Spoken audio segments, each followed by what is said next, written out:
month's topic is on organizational accountability, making it visible and auditable. Again, my name is Seth Davies. I'm the managing partner here at Competitive Solutions, and I will be your presenter for the next 30 minutes. For me and for my organization, the term accountability and employee engagement go together. And what I want you to think about as we go through this is I want to think about moving your organization from selective engagement to collective accountability. Because when we have both of those together at a high level, we've got a high-performing organization. And accountability and engagement are terms that I hear leaders, frontline supervisors, I hear employees week in, week out, month after month talk about how we need to have more of this or how there's none of this and how it's lacking. And one of the reasons that I believe that employee accountability, employee engagement, organizational accountability is not present in the culture of many organizations is that there is not a visible, tactical representation of accountability that we can put our arms around, that we can audit to see how engaged is our workforce, what does accountability look like for us. So as we go through this session today, I want to give you strategies around that. Here's our agenda. We're going to talk very shortly about accountability today. Typically, what do I see? What does my organization see in most organizations as it relates to accountability? Why is accountability such an important topic for organizations? What's the sense or what's the purpose of having a collective accountability organization? I'm going to define accountability, but I'm going to spend the majority of our time on that final bullet point, talking about tools and processes that can immediately increase the level of accountability in your organization today.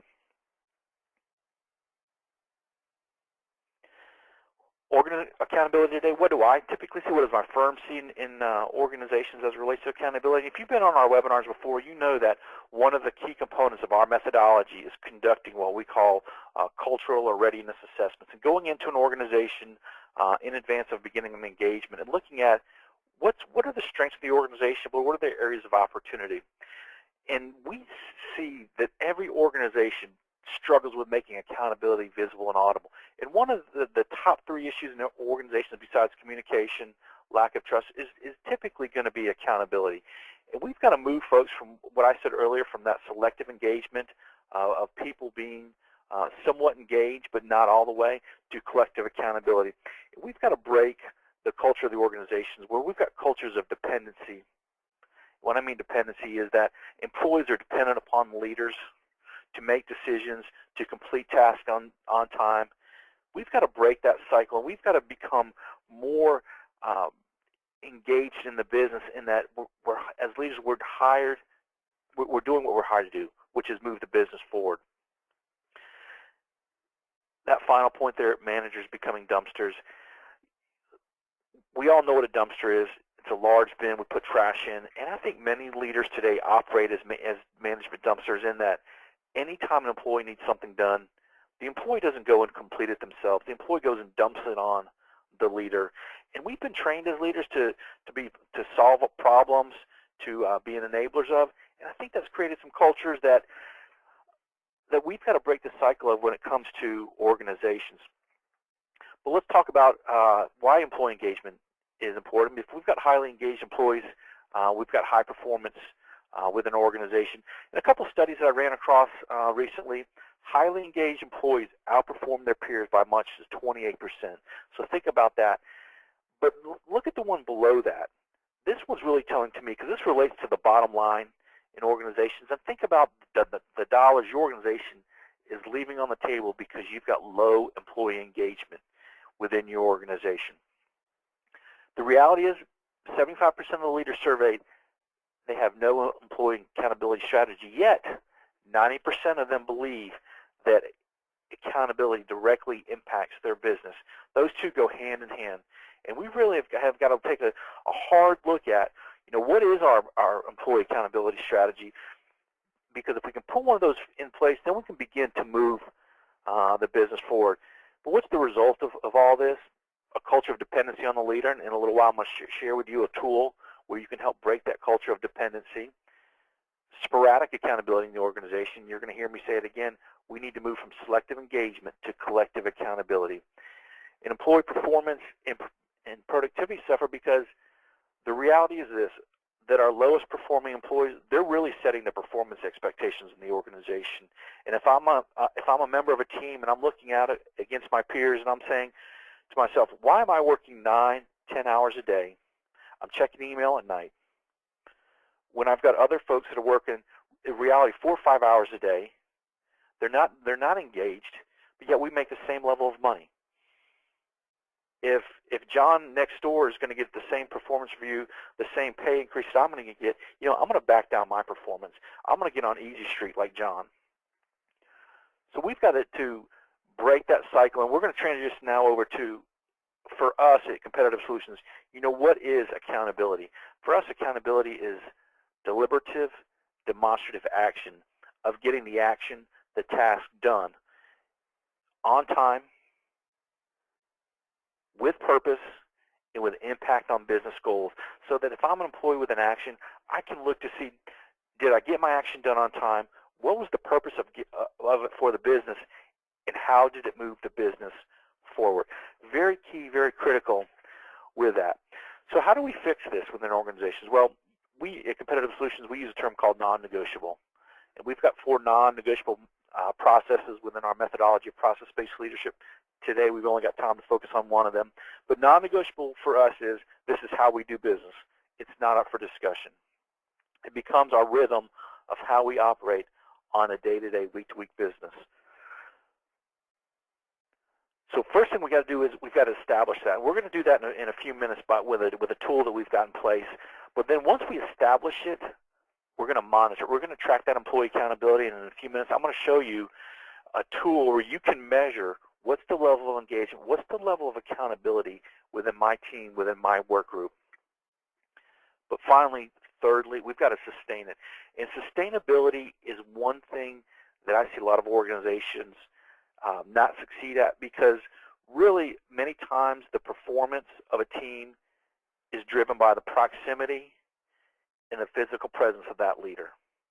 And once that leader leaves the work area, whether it's for a meeting, for a vacation, or transfers to a different department, the performance of that team is going to suffer because they lack the non-negotiable processes to sustain the performance of that.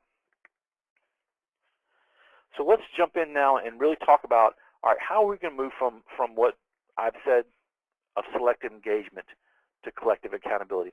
Well, we've got to introduce a tool that's visible, that's audible, and is a tactical representation of accountability. And this tool is called an action register. In a minute, I'm going to show you one. But let me give you some utilizations that we're going to cover in our remaining time for that action register. First, it's going to help us break the culture of dependency on the leader. And instead of constantly dumping on the leader with issues, concerns, tasks, we're going to break that culture, because now we're going to be empowered. We're going to be able to discern what we need intervention from with our leader and what we can solve ourselves. It's going to drive collective accountability, because we can look out amongst our team to see who's doing what, who's got what on their plate, what's the level of commitment they must have in that, what's their deadlines around that. It's going to bring visibility. No longer can people go and hide.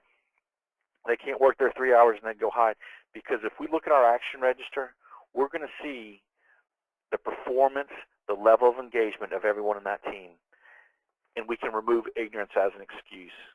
Someone can't say, well, I didn't know that, no one told me, because now when we've got a critical assignment, a task, we have a agreed upon target date, and we've got ownership of that task, and it's documented, we're going to eliminate ignorance as an excuse. And then the final thing it's going to do is it's going to raise the bar on expectations. Now employees are going to know what's expected of them.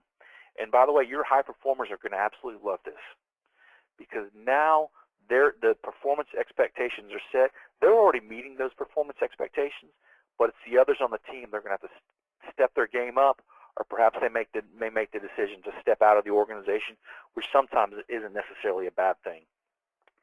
So let me introduce you to our tool called an action register. You may have seen one before, but I'm going to go through it and give you utilizations of it. It really, at the end, I want you to be able to implement an action register process in your organization. Because if you implement an action register process in your organization, then you're going to start having that collective accountability we talked about. So the first column is action, what someone must get done. And when you're in a meeting and you hear terms such as I will, someone should, let's do this, those are action terms. We've got to, that should be a trigger mechanism that we've got to document what someone says they're going to do. So the first column is, and I don't care if it takes a half a paragraph to fill up that action. I want there to be complete clarity, so again, we can remove ignorance as an excuse, but also so we can go back a year from now and know exactly what that action is. So if you write down check with IT, a week from now, no one's going to know what check with IT means, more or less a year from now. But if we say check with IT about the new laptops, when they'll be released for our new employees, that's got clarity around it. We know what the action is. That's a critical task that we've got to document that someone's going to do. Next column is owner, singular ownership. That we cannot assign ownership of this action to 3 different people, because if we do, Jamie will say, well, I thought Michael was going to do it. Michael will say, well, I thought Paul was going to do it. And Paul will say, I thought Jamie was going to do it. That action will never get done.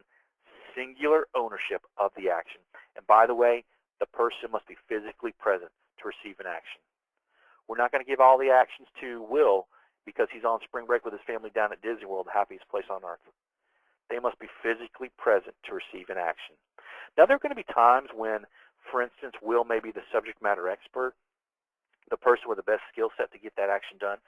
I'm okay if we put Will's name on there, but next to Will's name, or in a separate action, we're going to assign the action of Ann to talk with Will. The Monday Will gets back, Ann and Will are going to come together, and Ann will share with Will, hey, Will, here was the action. Here was the context of the discussion, and here's why we assigned it to you, and we gave you a target date of next Friday. We gave you 2 weeks to get it done. Singular ownership of the action, target date. There are some actions that are simple that may take 30 minutes to complete, and the target date maybe 7 days from now, from our next meeting cycle. There may be other actions that are much more strategic in nature, writing a new process, new policy. The target date may be 3 months from now. But you've got to have an agreed upon target date of what we're striving to hit with that action. A couple other things on target date.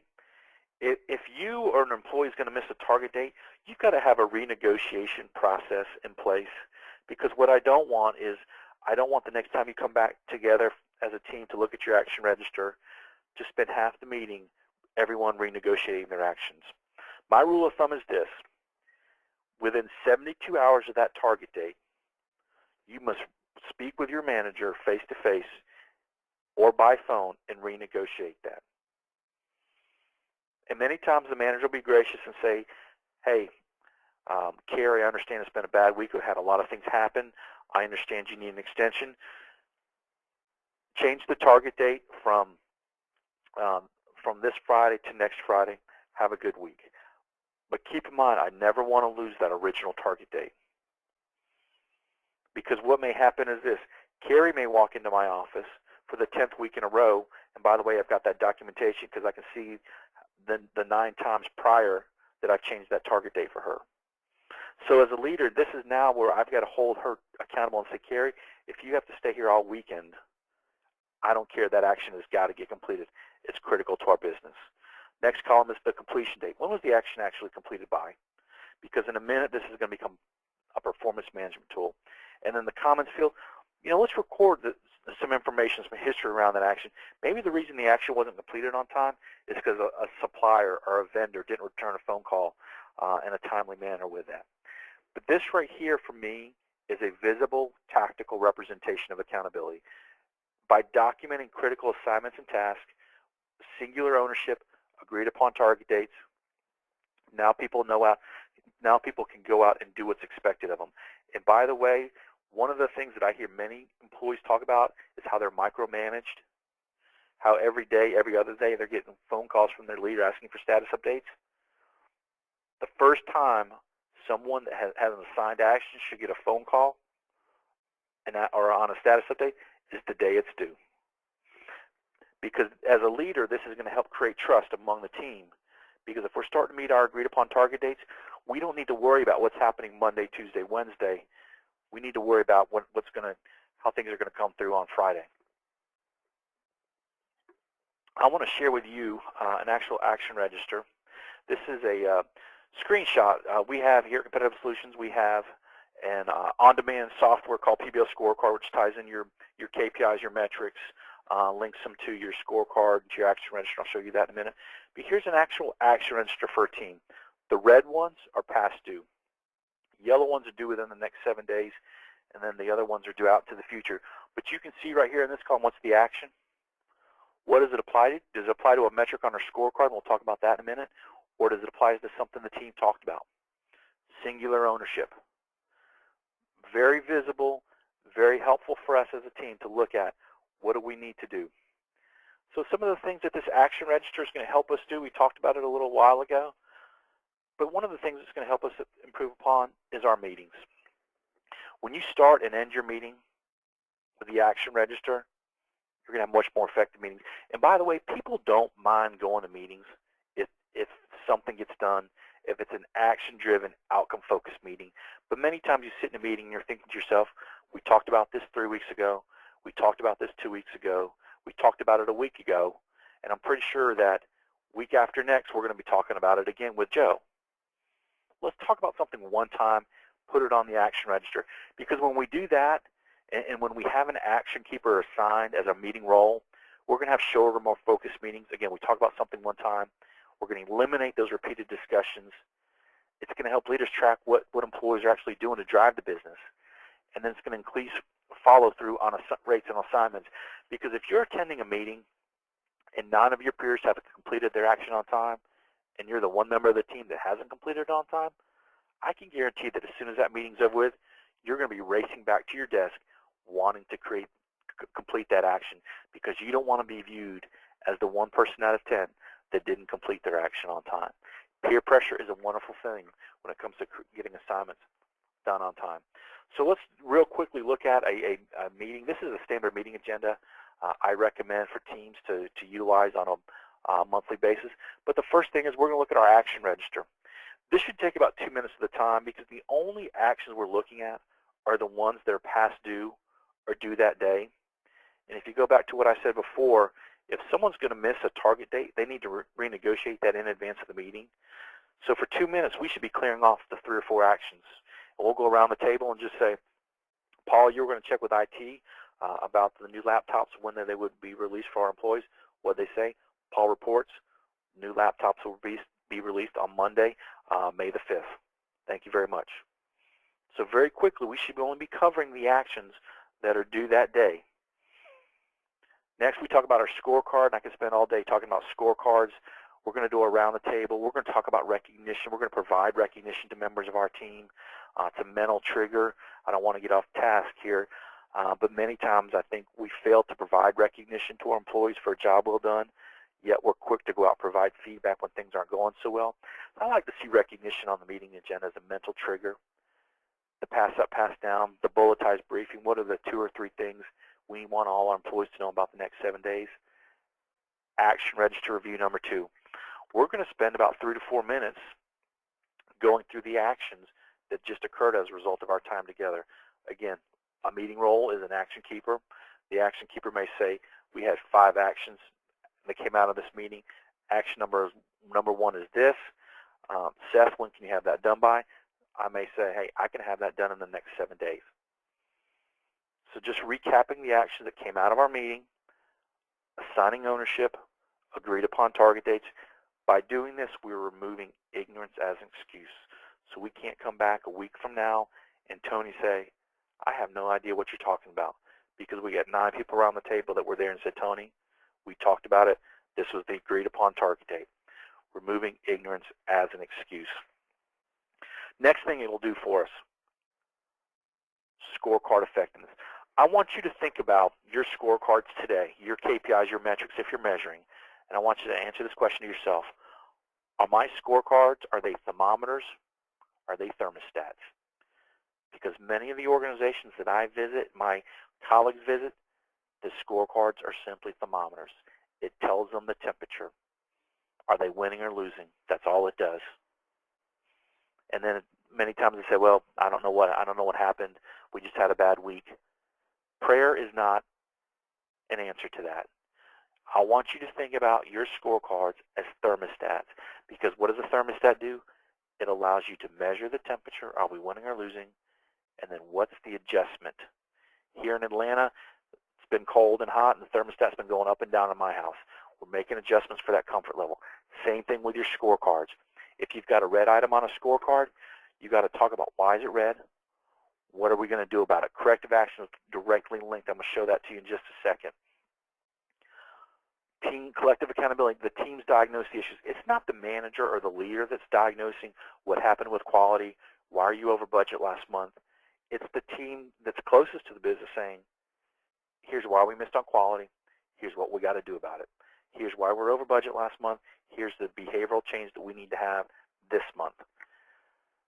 Because now when we put the ownership and we're in the empowerment with our employees, we're going to start to see improvement in our metric scores. And it drives that continuous improvement mindset. There's a misnomer out there that red on a scorecard is bad. Red is not bad on a scorecard because what red does, it drives that continuous improvement mindset. Here's what we need to do to get better as it relates to the performance on our scorecard. So let me show you what I'm talking about, thermometer and thermostat. You'll see here's an actual screenshot of a scorecard. And what you'll see right here under supplier defects, you will see for the last 3 periods, 3 months, they've been red.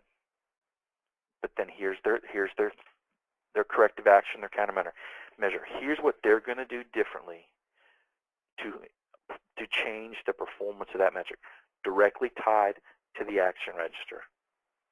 Any metric on your scorecard that's red, you got to have a discussion on why it's red, diagnose the performance, what are we going to do differently.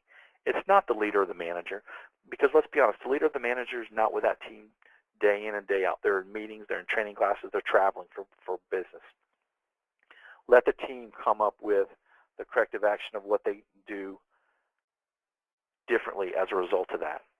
Powerful tool. Really, if you want to drive or change performance of your metrics, your KPIs, linking your scorecard to an action register, putting the performance in the hands of that team, it will yield tremendous dividends for you, because now we've got that collective accountability where we're raising the level of engagement of our employees, because we're giving our employees the opportunity to say, here's what we got to do differently as a result of that.